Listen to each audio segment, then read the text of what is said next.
Hello friends, my name is Shashank and welcome back to my channel Corporate Guy, and today in this video we will learn how to create cascading dropdown in PowerApp. I have this four different sets of values here. One is country and then we have a continent. So we will see if I just select in USA, it should give me the output specific to that country. So that is one example. We will learn how to do that.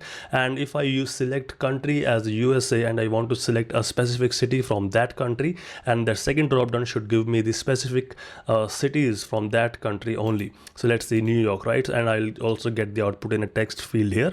And if I change the India, it should give me the specific city names from that country only. And if I go to UK, it should give me the specific names of those cities belong to that country. So let's start this video and understand how to use that using simple Power App functions. So let's start and understand how to create a cascading dropdown in Power Apps, just like I've shown you in the example. So we have here two dropdowns and we have two text labels, and we'll see how they will be interconnected to each other. So first of all, we will create a first dropdown, which is a country. So we are creating a hard coded dropdown items instead of connecting it with any SharePoint list or Excel sheet. But if you want, you can also do that as well. But for the understanding, I'm just using a hard coded values. In the next video, we will also learn how to connect the SharePoint and use that as a cascading dropdown in Power Apps. So first of all, we will create a hard coded drop down in the country. So select that drop down and you will see we have an item property of that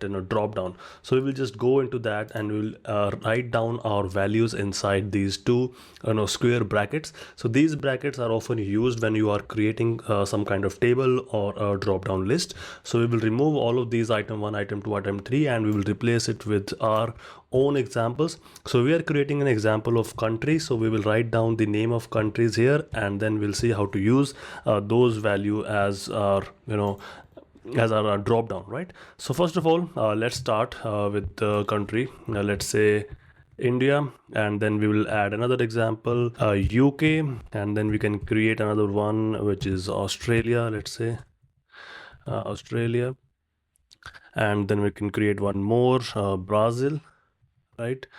And now we have these drop down, India, USA. Let's make it full. Okay, so we have this country. So let's see if these countries are working or not. So you have two options. Either you can just go to the preview tab and play the application, or you can just press the Alt T key on the keyboard and press that, and you'll see the drop down values are here, and you can select any of these value. So right now you don't have these drop downs interconnected. So let's connect this text with this drop down. So let's say if you want to select any country and you want to display the continent from which that country belongs, so that continent will be displayed in this text field here, right? So let's say just press Alt again, and then we'll select the text, and we'll go to the text property of that text field, remove the default values, and we'll type our function, which is called switch function. So switch function is just like the if function which we use mostly in Excel. So first of all, the function starts with the value from where you want to take a reference value. So that reference value will come from that drop down, which is dd country dot selected dot value. So that is how we use every time we have to use a drop down. It should end with the selected dot value, and then we will give a reference, let's say India. If India is selected, then what should be the output? It should be the Asia, right?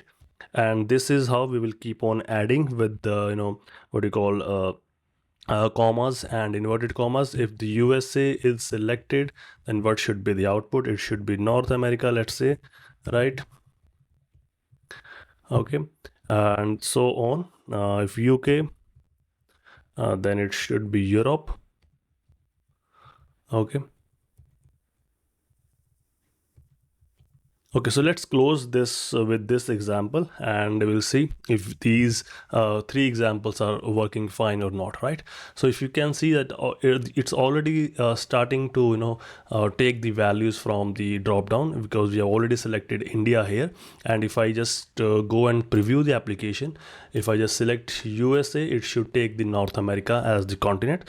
So this is one such example of how to use a switch function to get a hard coded value where you don't have other option, but you just want one value as an output. If you select one value in a drop down or in a radio box or in checkbox, right? So this is how you can create a one example of switch function to create a hard coded value.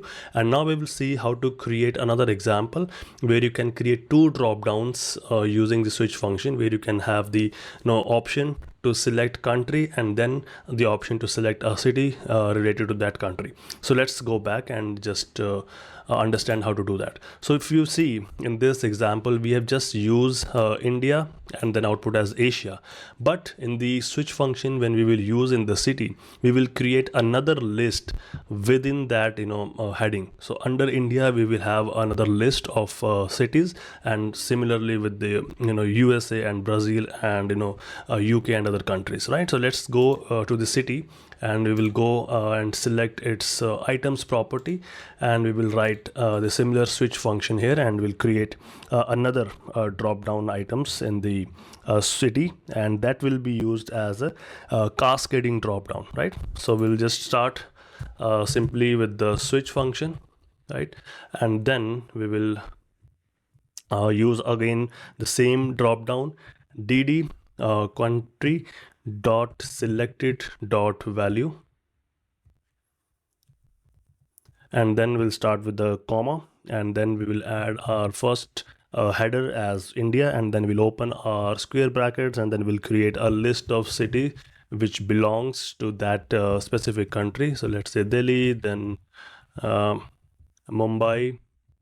All right, so and then we can create another one, Bangalore. So let's say we have created three under one country, and then we'll again start another. Let's say we'll select USA and then open the brackets, the square brackets, and then we'll see, let's say New York. And then we will add another one, let's say Los Angeles.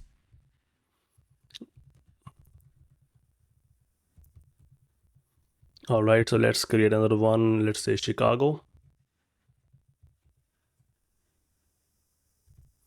All right, so these are the two cities, and they're two different sets of cities. Let's create one more for our better understanding. So let's create for UK, and then we will open our square brackets again, right?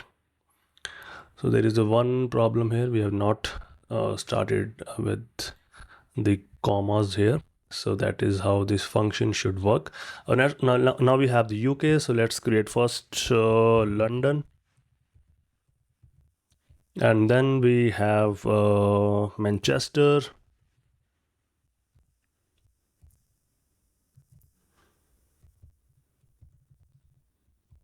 And then we have another one, Birmingham.